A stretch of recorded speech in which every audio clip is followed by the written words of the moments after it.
이화여자대학교 초대 총장이셨던 이활란 박사님을 기억하시나요? 이분은 이화학당을 다닐 때 21살 때 동기생들 7명을 모아서 7인의 전도대를 결성했습니다. 여름 방학 때마다 전국 방방곡곡을 다니면서 전도 활동을 펼쳤고 국민 계몽 운동을 펼쳤습니다. 조선의 백성들은 예수님의 이 은혜를 깨닫고 복음을 알고 천국 백성이 되어야 한다. 예수님처럼 조국을 위해서, 하나님을 위해서 목숨을 바칠 것을 역설했습니다. 예수님을 믿고 하나님을 섬기는 것이 민족의 살 길이며, 그리고 그 시대 위생교육, 건강교육, 경제교육, 여성 계몽 교육을 통해서 민족 자강의 길을 갈 것을 설파했던 것입니다. 그런데 그가 1961년도 62세 되었을 때 총장직을 과감히 후배인 김옥길 교수에게 물려주었습니다. 그리고 필생에 소망했던 사업을 펼칩니다. 금난 전도협회를 조직해서 전국을 다니면서 전도 활동을 펼치기 시작한 것입니다. 가는 곳곳마다 이 진솔한 김한란 박사의 간증을 듣기 위해서 사람들이 인생인하로 모여들었고 눈물바다를 이루었고, 그리고 많은 사람들이 마음의 문을 열고 예수님을 영접했던 것입니다. 지칠 줄 모르고 전심전력 전도 활동을 하던 끝에 심신이 피곤해져서 몸져 누웠습니다. 1970년 2월 10일 그가 72세 때 제자들 앞에서 주님의 품에 안기게 됩니다. 그는 평생 동안 독신으로 살면서 오직 하나님께 충성했던 인물이었습니다. 그가 이렇게 유언을 남깁니다. 내가 죽거든 장례식 대신에 더 풍성한 생명의 길로 환송해주는 천국 환송 예배로 진행해 주기를 바랍니다. 모든 조객들은 화려한 옷을 입고 나를 천국으로 박수쳐서 환송해 주기를 바랍니다. 그리고 천국 환송 예배에 적합하게 모든 삶의 승리를 보여주는 웅장하고 신나는 음악 축제로 환송 예배를 준비해 주시기 바랍니다. 그리하여 2대 대강당에서 웅장한 천국 환송 음악 예배로 장례식을 대신하였습니다. 김한란 박사는 독신으로 살면서 평생 동안 그가 사랑했던 예수님의 복음에 충성했고, 그리고 예수님과 함께 부활해서 영생 복락할 것을 확신한 것입니다. 우리가 하나님의 백성으로서 우리가 가져야 되는 가장 중요한 확신이 무엇일까요? 그것은 부활의 확신입니다. 예수님은 죽음을 뚫고 사망 권세를 파하고 사단의 권세를 파하고 부활하셨습니다. 믿습니까? 그래서 예수님을 구주로 믿고 예수님의 부활을 믿는 나도 반드시 부활할 것을 확신합니다. 믿습니까? 오늘 본문에서는 예수님의 부활을 직접 체험했고 직접 목도했던 몇몇 인물들이 등장하고 있습니다. 우리는 이 예수님의 부활 앞에서 몇 가지 중요한 진리를 확인하게 됩니다. 첫째로 예수님의 부활은 허구가 아니고 지어낸 얘기가 아니고 역사적 사실입니다. 정말로 예수님이 부활했을까요? 그렇습니까? 믿습니까? 그러면 이렇게 반론을 제기하고 싶은 분들이 계실 거예요. 아니, 내가 주일날 1시간 예배 드리는 것은 좋다. 근데 비이성적으로 뭐 부활했느니 자꾸 이러면 내가 힘들어져 버린다. 믿을 것을 믿어야지. 살기도 바쁜데 부활까지 믿으라고 그러면, 그리고 부활해서 평생 더 살면 겁내기 힘들 것 같아.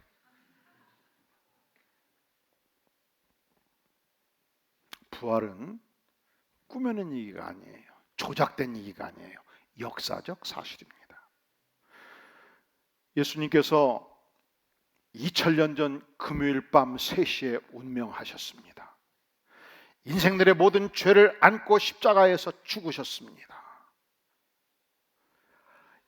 그래서 하나님도 고통이 커서 온 세상에 어두움이 임했습니다. 이때 이스라엘의 귀족이었던 아리마대 요셉이 예수님의 시신을 수습을 했고, 그 시대 무덤은 우리와 같이 땅을 파서 시신을 묻고 분봉을 만드는 것이 아니었습니다. 유대의 풍습은 석회암지대였던 만큼 산 곳곳에 동굴이 많았습니다. 명문 가문일수록 큰 동굴을 가지고 있었습니다. 아리마대 요셉은 예수님을 위해서 좋은 동굴을 준비한 것입니다. 그런데 금요일이 지나고 토요일이 되면 안식일이었습니다. 안식일에는 일체 유대인들은 일하지 아니했습니다. 그래서 안식일이 지난 주일 새벽에 3명의 여인이 예수님의 시신에 향료를 넣기 위해서 무덤을 향해서 가고 있었던 거예요. 16장 1절에 보면 3명의 여인의 이름이 등장합니다. 안식일이 지나며 막달라 마리아, 야고보의 어머니 마리아와 또 살로메 3명이 가서 예수께 바르기 위하여 향품을 사다 두었다가 안식 후 첫날 주일 매우 일찍이 새벽 해 돋는 때에 그 무덤으로 가는데 걱정이 하나 생겼습니다. 그 동굴에 들어가는 입구를 큰 돌로 막아두었거든요. 그런데 이 새벽에 여인 셋이서 어떻게 그 큰 돌을 밀쳐내겠느냐? 장정이, 남성 장정 청년들이 5명, 10명 있어야 이게 움직일 수 있는데 그것이 문제로다. 4절 서로 말하되 누가 우리를 위하여 무덤 문에서 돌을 굴려주리요? 하면서 갔는데 깜짝 놀란 것입니다. 무덤 입구에 큰 돌이 열려져 있었습니다. 그래서 저벅저벅 안으로 들어가는데 또 놀랐습니다. 흰 옷을 입은 한 청년이 우편에 앉아 있었던 것입니다. 그는 천사였습니다. 청년이 갑자기 말합니다. 놀라지 말라. 너희가 십자가에 못 박히신 나사렛 예수를 찾는구나. 그가 살아나셨고 여기 계시지 아니하니라. 보라, 그가 이곳에 있었느니라. 그리고 가서 제자들께 베드로에게 아뢰거라. 예수께서 너희보다 먼저 갈릴리로 가시나니 전에 너에게 말씀하신 대로, 부활하겠다고 말씀하신 대로 너희가 거기서 예수님을 만나게 되리라. 여인들이 이 청년의 말을 듣고 가슴이 떨렸습니다. 너무 놀랐습니다. 무덤에서 황망하게 도망쳐 나왔습니다. 너무 무서워가지고 만나는 사람들 앞에 아무 말도 할 수가 없었습니다. 사람이 너무 놀라가 버리면 넋이 나가 버리잖아요. 그때 3명이서 경황 없이 흩어진 거예요. 그때 3명 중에 한 여인, 가장 귀신 들려서 고통했던 여인, 가장 비천했던 여인, 예수님 만나고 온전한 영혼을 얻어서 축복을 누렸던 여인 막달라 마리에게 예수님이 직접 나타나신 거예요. 그리고 말씀하시기를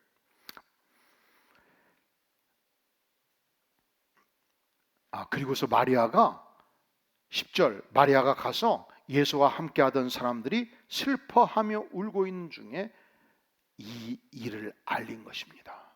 예수님은 부활하셨습니다. 우리가 무덤에 갔는데 예수님의 시신은 없었고 한 청년이 예수님은 살아나셨느니라 고백했고 내가 그 예수님을 두 눈으로 직접 목도했습니다. 그때에 저들이 이 증언을 듣고 부활을 믿었을까요? 우리 다 함께 11절 같이 읽어볼까요? 시작. 그들은 예수께서 살아나셨다는 것과 마리아에게 보이셨다는 것을 듣고도 믿지 아니하니라. 믿었어요? 안 믿었어요? 안 믿었어요. 증거를 듣고 안 믿었단 말이죠. 그리고 12절 그 후에 그들 중 두 사람이 걸어서 시골로 갈 때 예수께서 다른 모양으로 이 두 사람에게 직접 나타나서 예수님 보여준 거예요. 그리고 이 두 사람도 가서 남은 제자들에게 내가 예수님을 만났습니다라고 알렸는데 제자들이 믿었나요? 믿었나요? 믿지를 않은 거예요. 믿어지지가 않았던 거예요. 그래서 14절 그 후에 11 제자가 음식을 먹을 때에 예수님이 그들에게 직접 나타나신 것입니다. 직접 만나주신 거예요. 그래도 그 중에 한 제자는 아니 예수님이 지금 진짜 예수님 아닐 수 있잖아요. 환영일 수 있잖아요. 난 믿을 수가 없어요. 그러니까 예수님이 가슴을 열고 옷을 찢겨 올리고 도마야 이리 오너라. 내가 창에 찔린 내 몸을 만져라. 만져보고 그때서 믿었단 말이죠. 그러니까 예수님의 부활을 쉽게 믿을 수 없는 건 우리만 쉽게 믿을 수 없는 것이 아니라는 것을 보여줘요. 예수님의 직속 제자들도 전언을 통해서 말로 들어서 쉽게 믿어지지가 않았던 거예요. 사실은 예수님은 살아있는 동안에 내가 반드시 저들에 의해서 십자가에 죽게 되리라. 내가 죽어야 너희들이 산다. 내가 죽어야 너희들의 상처가 나음을 받고 내가 죽어야 너희들의 모든 죄가 용서된다. 그리고 사흘 만에 반드시 부활하리라 직접 가르치셨습니다. 그런데 막상 부활을 했을 때 제자들은 예수님을 믿지 아니한 것입니다. 그런데 예수님이 부활하신 첫 번째 증거가 뭐냐? 바로 예수님을 두 눈으로 목도하고 예수님과 함께 식사하고 부활하신 예수님과 직접 대화를 나눴던 11 제자가 증인이고 막달라 마리아가 증인이고 그리고 부활하신 주님을 직접 만났던 500여 형제들이 신도들이 증인이라는 사실입니다. 오늘날 법정에서 증인의 증거 능력이 말이죠. 세 사람만 중요 내용이 같으면 강력한 증거 능력을 갖습니다. 한 살인자가 있었습니다. 그는 살인하지 않았다고 발뺌을 합니다. 그때 3명의 증인이 나타납니다. 저자가 몇월 며칠 밤에 비가 보슬보슬 내릴 때 검정 옷을 입고 안경을 쓰고 칼을 위에서 아래로 들여 쳤습니다. 두 번째 증인, 그때 비가 분명히 오고 있었는데 어두운 색 옷을 입은 자가 칼로 찔렀습니다. 그런데 옆으로 찔렀는지 위에서 찔렀는지 하여간 칼이 번쩍였습니다. 세 번째, 비가 오는지 안 오는지는 기억이 안 나고 청색 옷을 입은 저자가 칼로 내리쳤습니다. 증언이 조금씩 달라요. 그런데 한 가지 가장 중요한 증언, 저자가 칼로 찔렀다. 그러면 살인죄를 확정할 만큼 강력한 증거 능력을 갖는단 말이죠. 오히려 세 사람의 증언이 15가지 사항에 똑같으면 판사가 의심해요. 저들이 만나서 조작한 것이 아닌가. 그런데 예수님은 부활하셨습니다. 아니 저들은 이미 예수님으로 공개 처형을 당했기 때문에 이 예수님의 부활을 목도했던 500의 형제들은 이미 예수님이 확실하게 처형된 것을 알았고 예루살렘 전 주민들이 알았고 팔레스타인 전 주민들이 그 소식을 듣고 있었습니다. 그런데 예수님은 사망 권세를 파하고 죽음을 뚫고 부활하셨습니다. 11 제자를 만났습니다. 막달라 마리아를 만났습니다. 500의 형제들을 만났습니다. 40일 동안 천국의 교육을 직접 하셨습니다. 이보다 더 강한 부활의 증거 능력은 없는 것입니다. 두 번째, 예수님은 유명인사였습니다. 그래서 만약에 예수님이 살아있을 때 사흘 만에 부활한다고 외치셨기 때문에 그 시대 예수님의 유명인사로서 예수님을 잡아 죽였던 저들은 만약에 제자들이 예수님의 시신을 탈취해서 부활했다고 거짓 주장한다면 밀란이 일어날 수 있기 때문에 로마 군병들이 예수님의 시신을 철통같이 지키고 있었습니다. 그런데 시신이 사라져버린 거예요. 이것은 예수님의 부활 외에 그 어떤 것으로도 설명할 수 없습니다.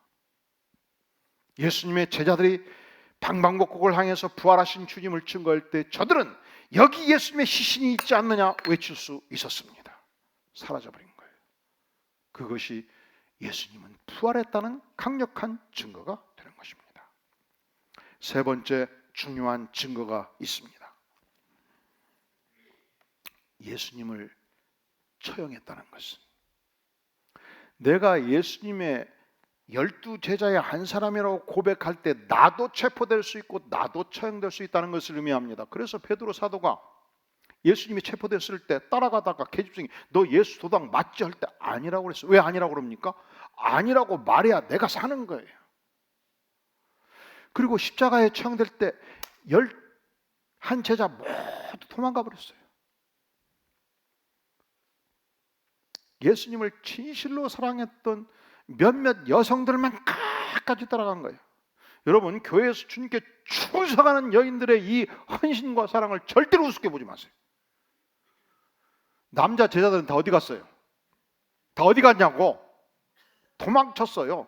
도망치고 치다가 양심에 걸리는 한 제자가 돌아옵니다. 누굽니까?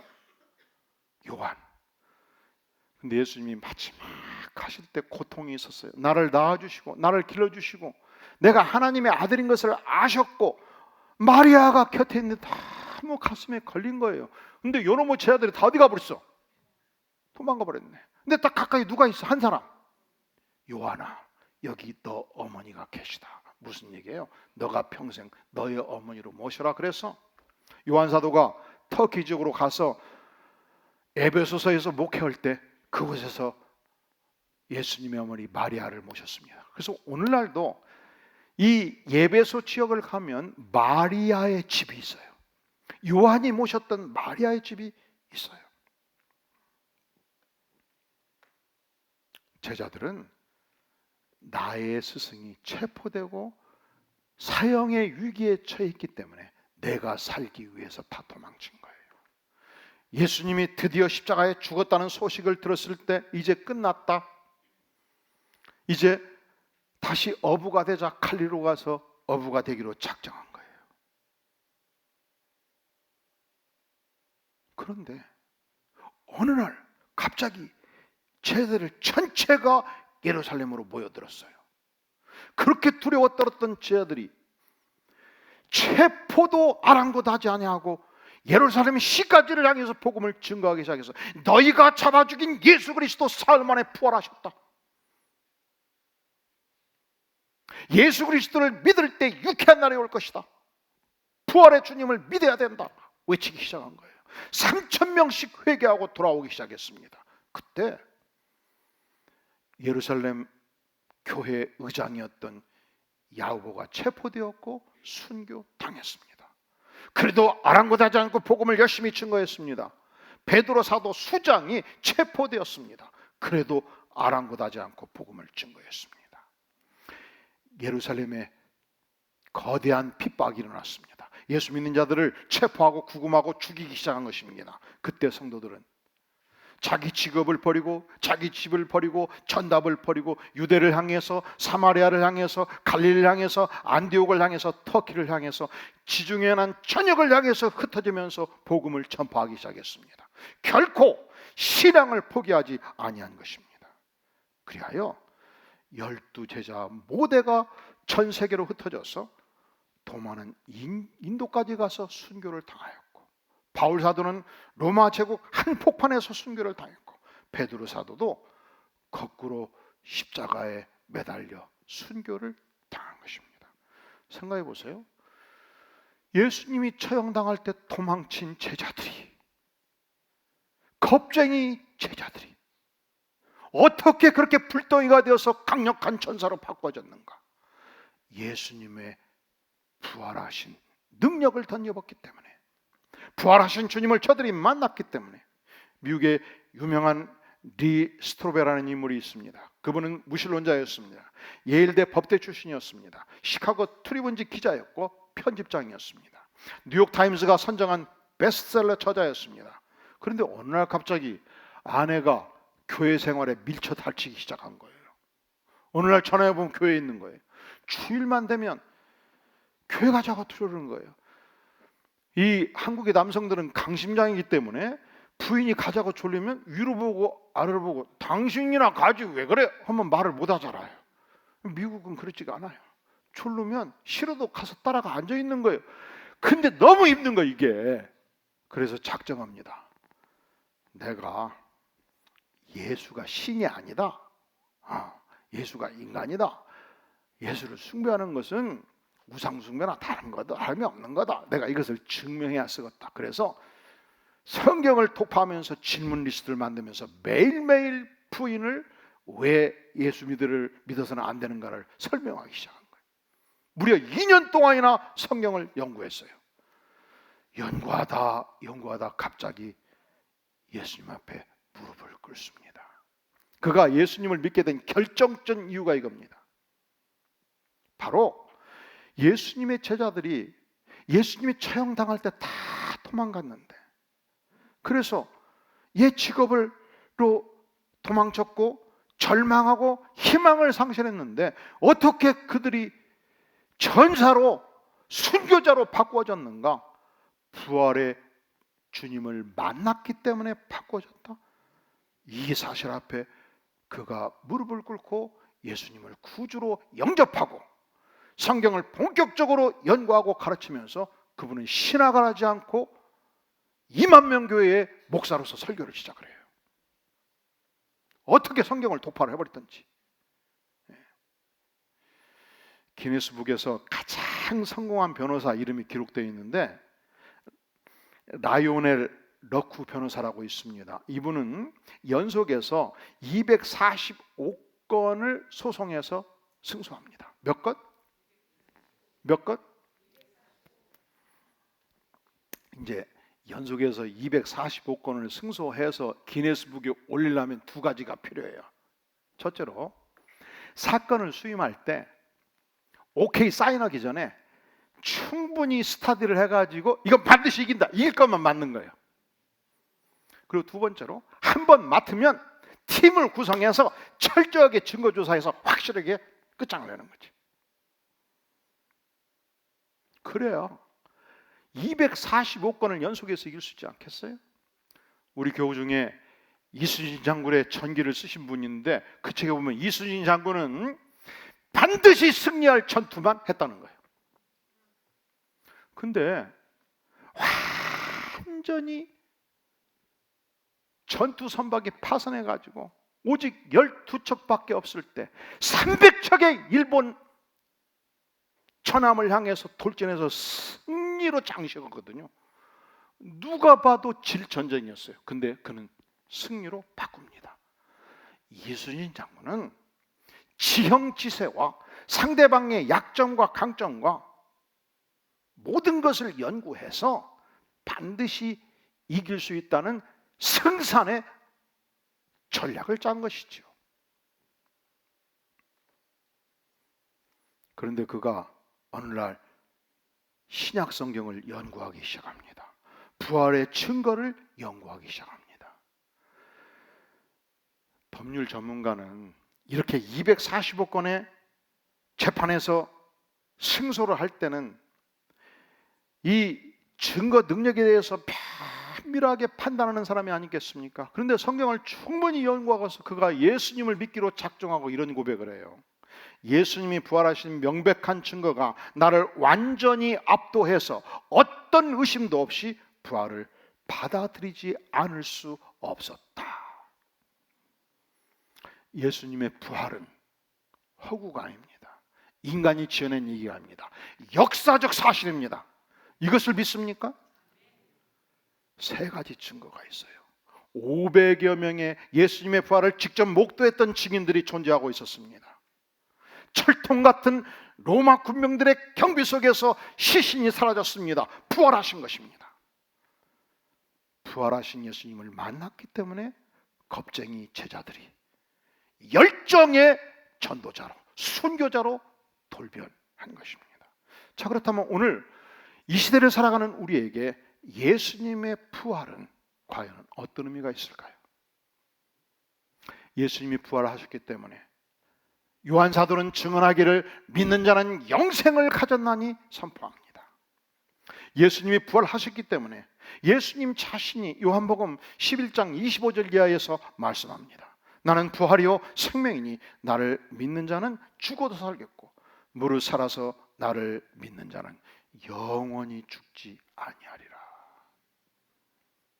믿습니까? 예수님의 부활이 주는 첫 번째 의미, 그것은 우리도 예수님과 함께 부활한다는 사실입니다. 우리에게 영원한 생명이 있다고 성경은 선포합니다.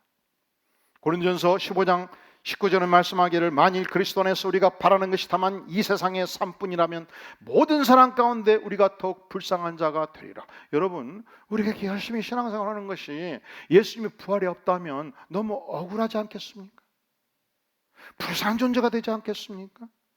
세상에서 더 불쌍한 존재가 된다는 것이죠. 우리의 믿음이 헛것이 되지 않겠습니까? 그런데 예수님은 죽음을 뚫고 부활하셨습니다. 믿는 자에게 영생을 선물로 주셨습니다. 예수님이 부활해 주는 첫 번째 의미, 그것은 우리에게 영생을 보장하는 것입니다. 두 번째, 예수님이 부활하셨기 때문에 우리가 살아있는 동안 부활의 권능을 덧입고 살 수 있다는 사실입니다. 예수님은 십자가에 죽으실 때 사망 권세를 파하셨습니다. 사단의 권세를 파하셨습니다. 하나님의 권세로 죽음을 뚫고 부활하심으로 부활의 영으로 믿는 자의 심령 안에 임하십니다. 예수님을 믿고 예수님의 영이 임하면 살아있는 동안 예수님의 능력을 갖고 살게 된다는 것입니다. 유명한 신학자였던 존 스타트 목사님은 이 부활의 권능과 부활의 임재를 이렇게 표현하고 있습니다. 나에게 햄릿과 같은 작품을 쓰라고 요구하는 것은 아무 소용이 없는 일이다. 그것은 천부적인 재능을 가진 셰익스피어나 할 수 있는 일이지 나는 할 수 없는 일이기 때문이다. 나에게 예수님의 삶을 보여주고 그대로 살라고 해도 아무 소용이 없다. 나는 그렇게 살 수 없는 존재이기 때문이다. 오직 예수님만이 그러한 삶을 사실 수 있다. 그러나 만일 내 속에 셰익스피어의 재능이 들어와 역사한다면 나는 햄릿을 쓸 수 있다. 그리고 만일 예수의 영이 내 안에 들어와 거하신다면 나는 그분이 사신 것처럼 살 수 있다. 로마서 8장 11절은 이렇게 말씀합니다. 예수를 죽은 자 가운데서 살리신 이의 영이, 예수 부활의 영이 너희 안에 거하시면 예수 그리스도를 죽은 자 가운데 살리신 이가 너희 안에 거하시는 그 영으로 말미암아, 예수의 영으로 말미암아 너희 죽을 몸도 살리시리라. 예수의 영이 우리에게 임하면, 우리가 예수님의 부활을 믿으면 죽을 몸을 살리십니다. 우리가 예수의 영이 우리 안에 임하면 그 부활의 영이 살아있는 동안 우리 안에 능력으로 역사하신다고 말씀하는 것입니다. 우리가 예수의 영이 없으면 우리의 지상의 생애를 마감할 때 그 장례식장은 무엇으로도 위로할 수 없는 슬픔의 장이고 고통의 장이에요. 그래서 과거 전통사회의 장례식장을 한번 생각해 보세요.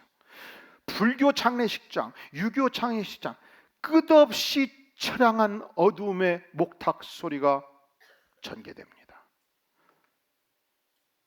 끝없는 어두움의 향불이 타오릅니다. 슬픔의 끝없는 곡소리가 마지막까지 진행됩니다. 왜냐하면 그것은 절망이기 때문에, 그것은 마지막이기 때문에, 그것은 끝이기 때문에.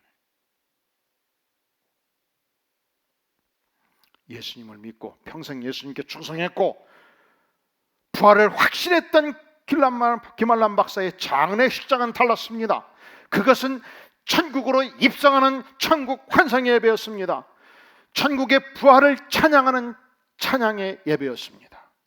예수 그리스도의 부활이 우리에게 무슨 의미가 있는가? 두 가지 큰 의미가 있어요. 첫째로, 살아있는 동안 예수님의 영광과 권능의 삶을 체험하는 것입니다.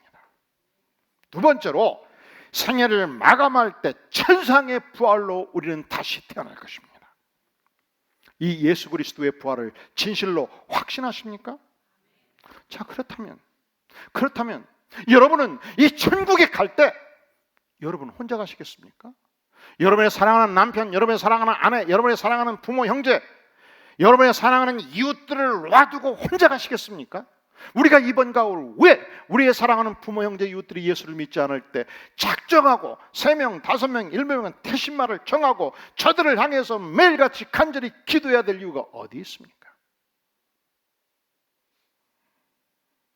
내가 누린 영생의 축복, 주께서 내게 허락하신 부활의 영광과 권능을 다만 누릴 것이 아니고 우리의 사랑하는 이웃과 함께 누리기 위해서 간절히 기도하시지 않겠습니까? 기도하시겠습니다. 영광의 주님, 그렇습니다. 주께서 죽음을 뚫고 부활하셨습니다. 부활의 영으로, 부활의 권세로, 부활의 능력으로 우리의 심령을 채워 주시옵소서. 그리고 주님, 예수님의 제자들이 전 세계를 향해서 순교자적 정신으로 복음을 증거했듯이 또한 이 복음의 능력을 우리에게도 덧입혀 주시옵소서.